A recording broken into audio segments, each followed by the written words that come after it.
Hello दोस्तों, तो हम लोग आज के वीडियो में देखने वाले हैं 2024 के एग्जाम में पूछा गया क्वेश्चन साइंस का क्लास 8 का बारे में। हम लोग देखने वाले हैं कि कैसा कैसा सवाल 2024 में पूछा गया था। उसी के हिसाब से आप लोग भी अपना तैयारी अच्छे से कीजिए। तो चलिए आइए देखते हैं।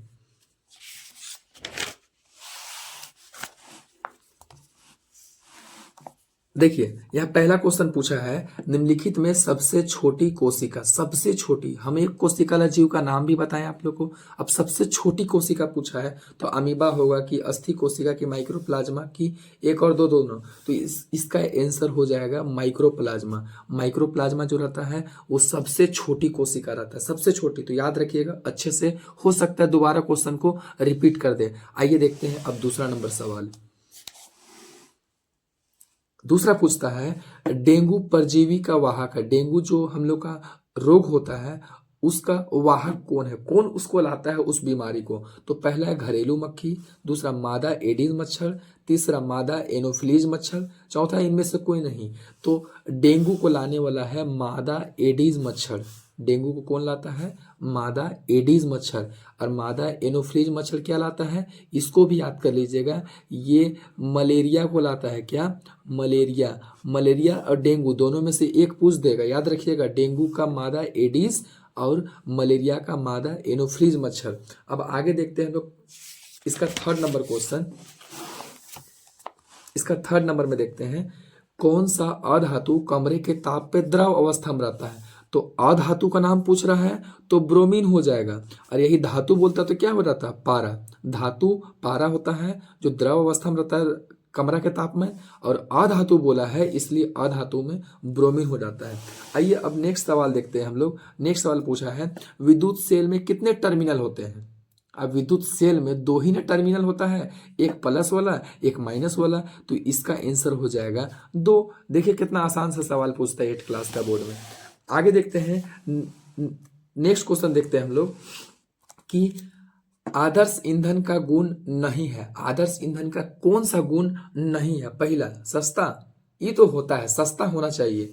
दूसरा महंगा, आदर्श ईंधन का गुण महंगा होता है क्या? नहीं, ये ही नहीं होगा। आदर्श ईंधन का गुण ये नहीं है। जो महंगा रहता है उसको आदर्श ईंधन थोड़ी बोलते हैं। आदर्श ईंधन सस्ता होना चाहिए, सहज उपलब्ध होना चाहिए, ये सब, महंगा नहीं होना चाहिए। तो ये हो जाएगा। चलिए अब नेक्स्ट क्वेश्चन देखते हैं कि आगे क्या पूछा है। अगला क्वेश्चन क्या पूछा है, अगला क्वेश्चन देखते हैं। अगला क्वेश्चन पूछा है, बल है। बल क्या है? पहला ऑप्शन शक्ति, दाब, घर्षण, अपकर्षण। तो बल एक अपकर्षण है, याद रखिएगा, अपकर्षण। अपकर्षण मतलब किसी चीज को धक्का देना, और अभिकर्षण मतलब खींचना। धक्का देना, खींचना। तो अपकर्षण धक्का देना, अभिकर्षण खींचना, तो ये बल है।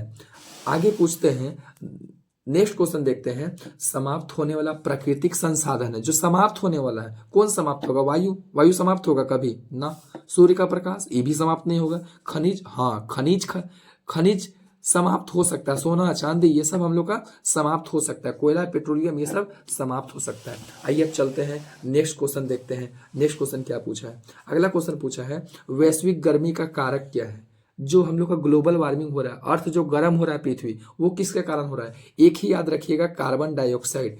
जो गाड़ी से धुआं निकलता है, हम लोग आग जलाते हैं, कार्बन डाइऑक्साइड गैस निकलता है, यही गर्म, कार्बन डाइऑक्साइड एक गर्म गैस है, यही हम लोग का वैश्विक गर्मी का कारक है।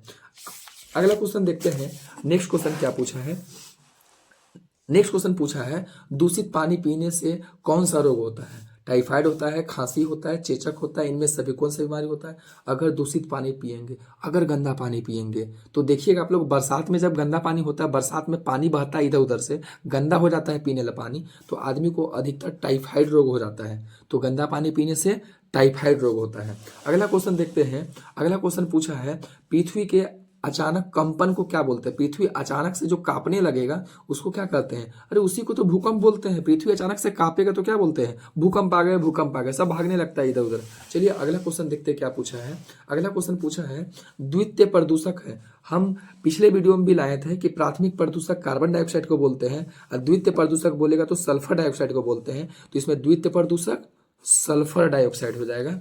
अच्छा से याद कर लीजिएगा। अगला क्वेश्चन देखते हैं। अगला क्वेश्चन पूछा है कि कोशिक के श्वसन का सक्रिय स्थल क्या है? कोशिक के श्वसन जो होता है कहाँ होता है? कोशिका कोशिका के किस भाग में होता है? लाइसोसोम में, राइबोसोम में, गोल्जी काया में, माइटोकॉन्ड्रिया में। तो याद रखिएगा श्वसन जो होगा माइटोकॉन्ड्रिया में होता है। और बिजली का घर भी इसी को बोलते हैं, ऊर्जा का घर भी इसी को बोलते हैं, माइटोकॉन्ड्रिया को ही बोलते हैं। ऊर्जा यहीं पे बनता है, यही सांस लेता है, यही ऊर्जा बनाता है। राइबोसोम को क्या बोलते हैं? राइबोसोम प्रोटीन बनाता है। लाइसोसोम को क्या बोलते हैं? आत्महत्या थैली बोलते हैं। अगला क्वेश्चन देखते हैं हम लोग। अगला देखते हैं, अगला क्वेश्चन पूछा था कोशिका की खोज कब हुई? इसका आंसर तो आसानी से दे दीजिएगा जी।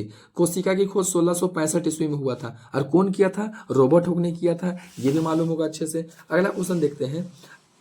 अगला क्वेश्चन है पेंसिल लीड बनाने में किसका उपयोग किया जाता है? पेंसिल का लीड बनाने में क्या चीज का उपयोग करते हैं? सल्फर का, सोडियम का, ग्रेफाइट का, लोहा का। अरे ग्रेफाइट रहता है पेंसिल में, जो डाला रहता है ग्रेफाइट रहता है, ग्रेफाइट। और एक सवाल पूछता है इससे कि विद्युत का सुचालक कौन है अधातु में से? तो ग्रेफाइट होता है। ग्रेफाइट एक अधातु जो विद्युत का सुचालक रहता है। करंट लगता है ग्रेफाइट से, पेंसिल से। अगला क्वेश्चन देखते हैं।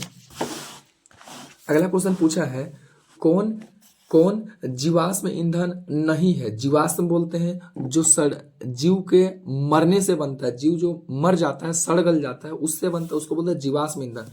तो नहीं है पूछ रहा है। कोयला, कोयला जीवाश्म ईंधन है। प्राकृतिक गैस ये भी जीवाश्म ईंधन है। पेट्रोलियम ये भी जीवाश्म ईंधन है। लकड़ी, लकड़ी थोड़ी जीव जंतु से बनता है जी, मरने से। लकड़ी हो जाएगा जीवाश्म ईंधन, नहीं है ये। अगला क्वेश्चन देखते हैं। अगला क्वेश्चन पूछा है रगड़ने से उत्पन्न आवेश को क्या बोलते हैं? किसी चीज को रगड़ते हैं तो कौन सा आवेश उत्पन्न होता है? तो उसको बोलते हैं स्थिर विद्युत, स्थिर विद्युत आवेश बोलते हैं, स्थिर विद्युत आवेश बोलते हैं। अगला देखते हैं। नेक्स्ट क्वेश्चन पूछा है विपरीत आवेश के बीच क्या होता है? विपरीत आवेश, अगर एक प्लस रहेगा और एक अगर माइनस रहेगा तो क्या करेगी? दोनों एक दूसरे को चिपका लेगा ना जी, एक दूसरे को खींचेगा ना, प्लस माइनस रहेगा तो आकर्षण करेगा। क्या करेगा? ये आकर्षण।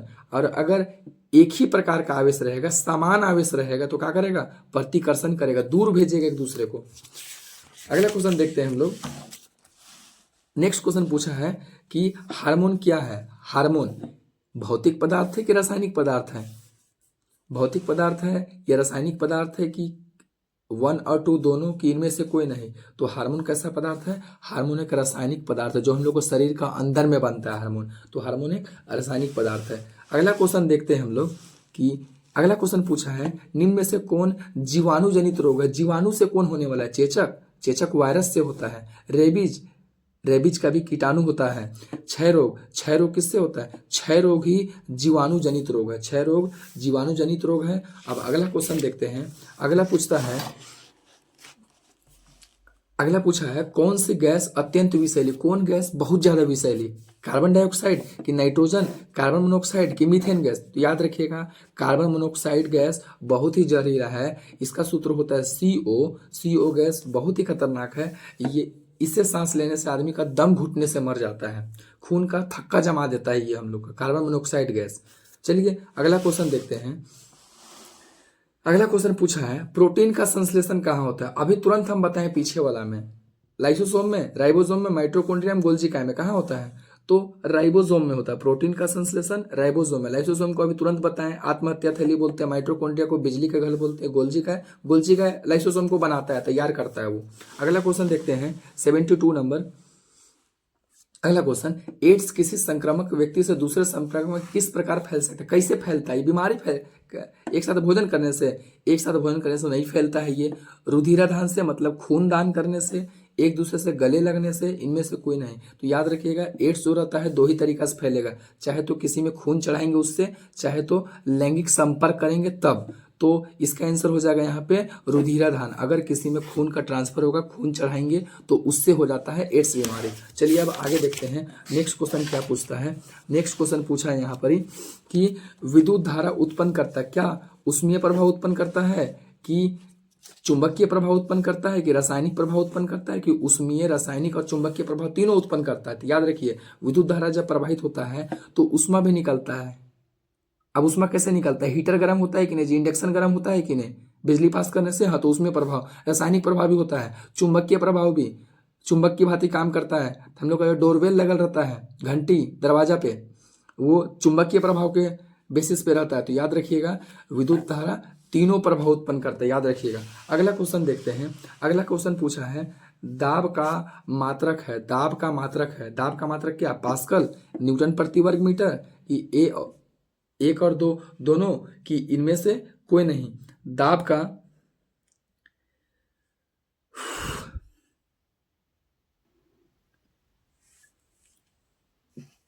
अगला क्वेश्चन पूछा है दाब का मात्रक क्या है? दाब का मात्रक, दाब का मात्रक, अच्छा दाब देखिए, दाब का फॉर्मूला होता है बल बटा क्षेत्रफल, ये दाब का फॉर्मूला था। अगर मात्रक देखिए तो बल का मात्रक होता है न्यूटन, और नीचे क्षेत्रफल का देखें तो मीटर स्क्वायर, तो इसका हो जाएगा न्यूटन पर मीटर स्क्वायर, और इसी को पास्कल भी बोलते हैं। तो याद रखिए इसका पास्कल भी हो जाएगा, न्यूटन प्रति वर्ग मीटर भी हो जाएगा। तो देखिए थर्ड ऑप्शन में एक और दो दोनों लिखा हुआ है, तो क्या हो जाएगा? एक और दो दोनों, ये हो जाएगा। चलिए अगला क्वेश्चन देखते हैं। अगला क्वेश्चन पूछा है ज्वाला में कितने क्षेत्र होते हैं? ज्वाला में कितना क्षेत्र होता है? याद रखिएगा ज्वाला में 3 क्षेत्र होता है। ये सवाल पूछता है बार बार, इसीलिए इसको अच्छे से ध्यान रख लीजिएगा। अगला क्वेश्चन पूछ रहा है मुकुलन द्वारा जनन किसमें होता है? मुकुलन किसमें होता है? हाइड्रा में, अमीबा में, पैरामीशियम में, बैक्टीरिया में? तो याद रखिएगा हाइड्रा में एक मुकुलन पूछता है जो हाइड्रा में होता है, और अमीबा में होता है द्विखंडन। अगर अमीबा में पूछेगा तो क्या हो जाएगा? द्विखंडन। अमीबा में द्विखंडन 2 भाग में बढ़ता है, और मुकुलन हाइड्रा में होता है। अगला क्वेश्चन देखते हैं। अगला क्वेश्चन बोला है अधातुओं के ऑक्साइड की प्रकृति कैसा होता है? अम्लीय, क्षारीय, उदासीन, इनमें से कोई नहीं। तो याद रखिएगा अधातु का पूछेगा तो अम्लीय हो जाएगा, और अगर धातु का ऑक्साइड पूछेगा तो क्षारीय रहता है। अधातु है तो अम्लीय हो जाएगा। चलिए अगला क्वेश्चन देखते हैं। अब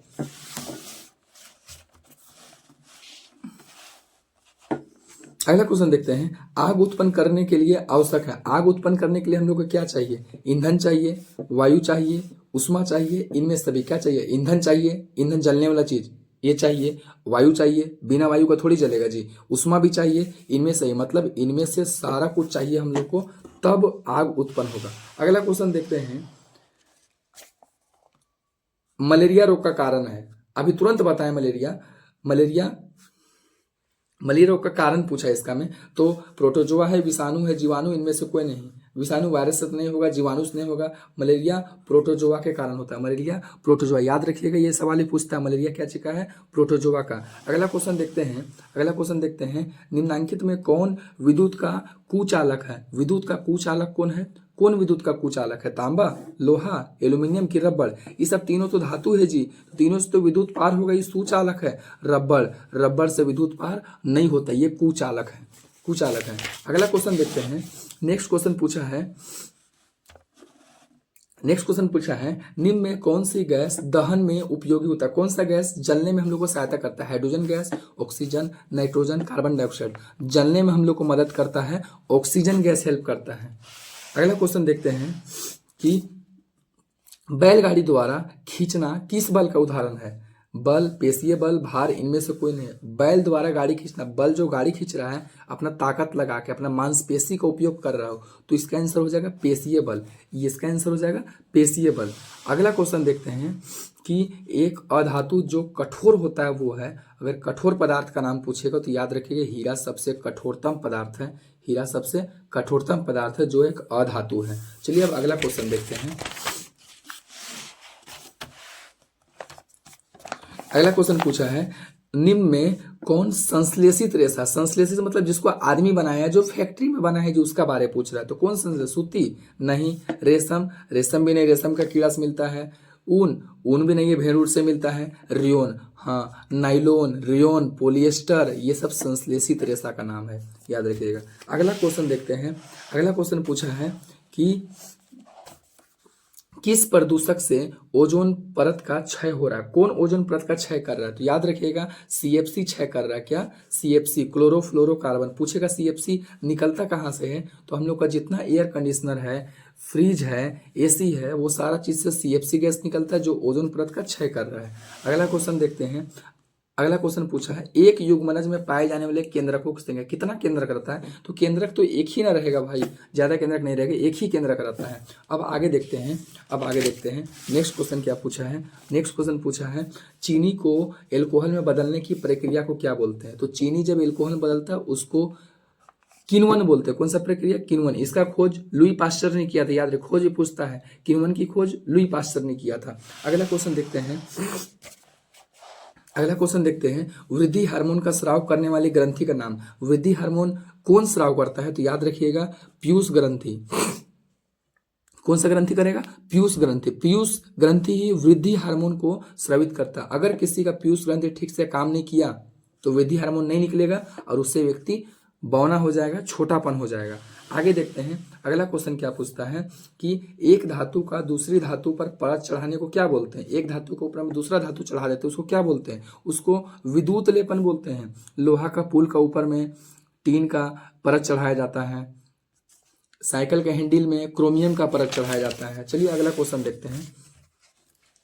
अगला क्वेश्चन पूछ रहा है, जंतुओं द्वारा प्राप्त खाद्य पदार्थ। जंतु से हमें कौन सा खाद्य पदार्थ मिलता है? दाल। दाल जंतु से मिलता है। फल जंतु से मिलता है क्या? शहद। शहद मिलता है जंतु से। शहद मधुमक्खी के छत्ते से मिलता है, जो कि एक जंतु है। अगला क्वेश्चन देखते हैं। अगला क्वेश्चन पूछता है, किसके प्रयोग से घर्षण को कम कर सकते हैं? घर्षण मतलब रगड़ाना। किसका प्रयोग से कम घर्षण को कम कर सकते हैं? ग्रीज लगा करके, तेल लगा करके, 1 और 2 दोनों, इनमें से कोई नहीं। क्या हो जाएगा?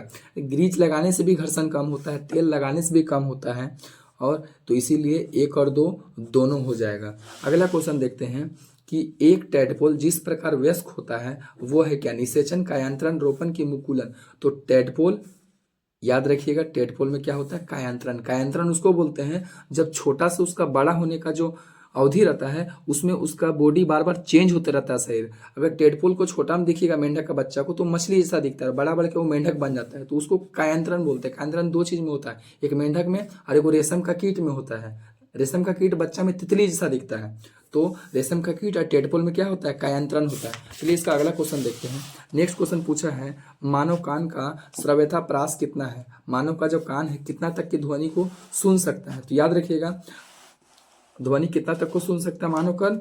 तो 20 हर्ट्ज से 20,000 हर्ट्ज तक की ध्वनि को सुन सकता है। 20 हर्ट्ज से 20,000 हर्ट्ज तक की ध्वनि को सुन सकता है।